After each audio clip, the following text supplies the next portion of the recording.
this no more, fight this no more.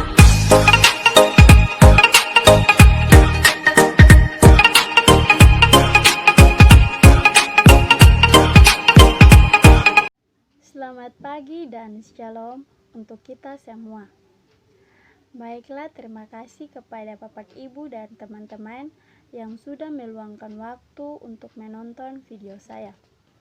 Di saat ini, saya akan membawakan materi singkat mengenai anatomi fisiologi manusia, yakni sistem respirasi dan sistem endokrin. Materi pertama yang akan kita bahas yaitu sistem pernapasan atau sistem respirasi pada tubuh manusia.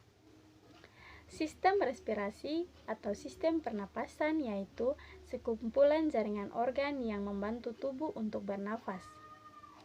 Sistem respirasi membantu tubuh menyerap oksigen dari udara dan membuang gas sisa seperti karbon dioksida dari darah. Dengan dukungan oksigen, seluruh organ dapat berfungsi dengan normal. Pada sistem respirasi ini, kita akan membahas mengenai 3 hal. Yang pertama, sistem pernapasan, organ pernapasan, dan cara memelihara organ pernapasan. Pembahasan yang pertama, yaitu fungsi sistem pernapasan. Sistem pernapasan memiliki banyak fungsi. Dia tidak hanya membantu kita untuk bernafas. Fungsi yang lainnya seperti membuat kita bisa membaui sesuatu. Selanjutnya, mengalirkan udara sesuai suhu tubuh dan melembabkannya sesuai kondisi tubuh. Dan yang terakhir, yaitu melindungi saluran udara dari zat berbahaya dan iritasi. Selanjutnya, pembahasan yang kedua, yaitu organ pernafasan pada manusia. Untuk menjalankan beragam fungsi sistem pernafasan, tubuh membutuhkan sinergi organ-organ pernafasan. Bagian jaringan organ pernafasan tersebut terdiri atas 1. Mulut dan hidung, pintu masuk keluar udara ke tubuh. 2. Sinus, yaitu ruang sela di antara tulang kepala yang mengatur suhu dan kelembapan udara yang dihirup. Yang ketiga, tenggorokan, yaitu tabung yang mengalirkan udara dari mulut dan hidung ke batang trakea.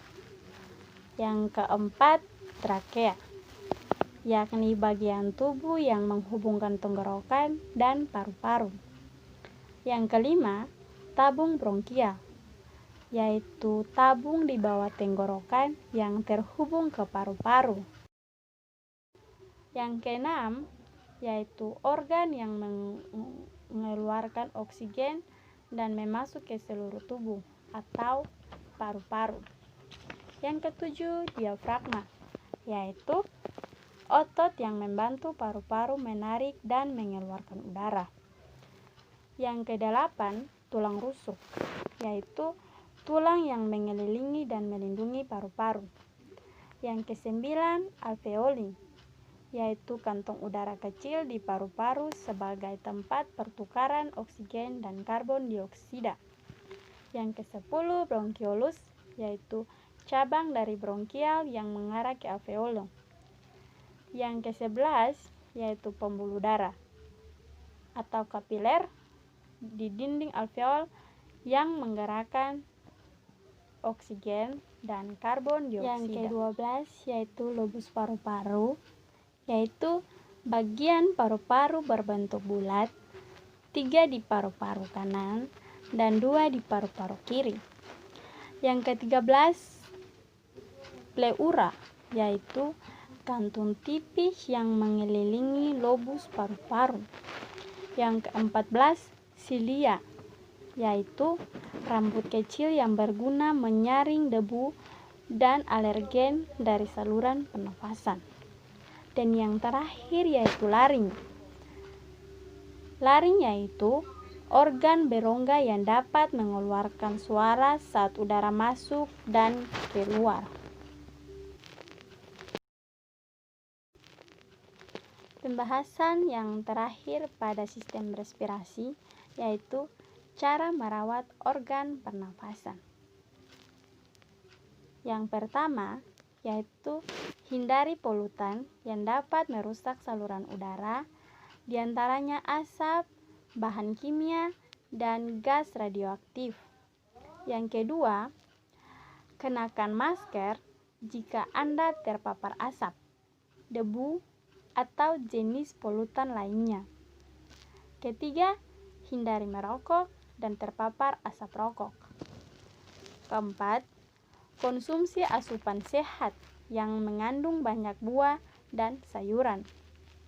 Yang kelima, minum air putih yang cukup agar tubuh tetap terhidrasi. Dan yang keenam, berolahraga secara teratur.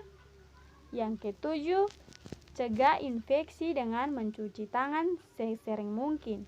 Dan yang paling terakhir yaitu lakukan vaksinasi secara berkala. Demikian pembahasan mengenai sistem respirasi pada tubuh manusia. Pembahasan yang selanjutnya yaitu pada sistem endokrin pada tubuh manusia. Sistem endokrin merupakan sebuah sistem kontrol kelenjar yang tak mempunyai saluran dalam menghasilkan hormon. Sistem endokrin selalu bekerja sama dengan sistem saraf. Akan tetapi, cara kerjanya sebagai pengendali aktivitas tubuh berbeda dengan cara kerja pada sistem saraf. Perbedaannya adalah sistem endokrin lebih banyak bekerja dengan transmisi kimia. Jaringan sekretoris. Jaringan sekretoris ini disebut juga dengan kelenjar internal. Jaringan ini terbagi menjadi 3, yakni sel kelenjar, saluran kelenjar, dan juga saluran getah. Sel penyusun organ endokrin. Terdapat perbedaan dalam sel-sel penyusun organ sistem endokrin, yakni sel neosekretori dan sel endokrin sejati. Sel neosekretori merupakan sel yang memiliki bentuk seperti sel saraf. Akan tetapi, fungsinya untuk menghasilkan hormon. Contohnya yaitu sel saraf dan hipotalamus.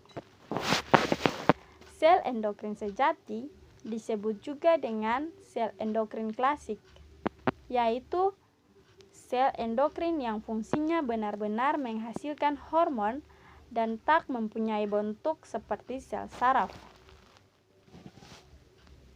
Fungsi utama sistem endokrin. Sistem endokrin mempunyai fungsi dalam mengatur serta menjaga fungsi tubuh dengan melepaskan hormon atau pesan kimia.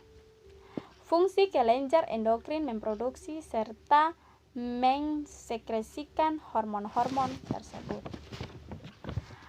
Demikian penjelasan singkat sedikit mengenai sistem endokrin.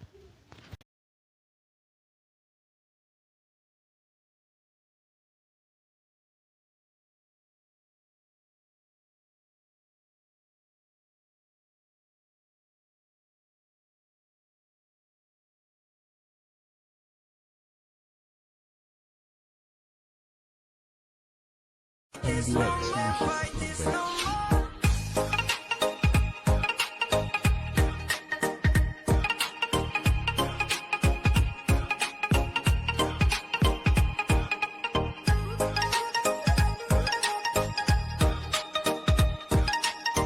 It's no more like this no more.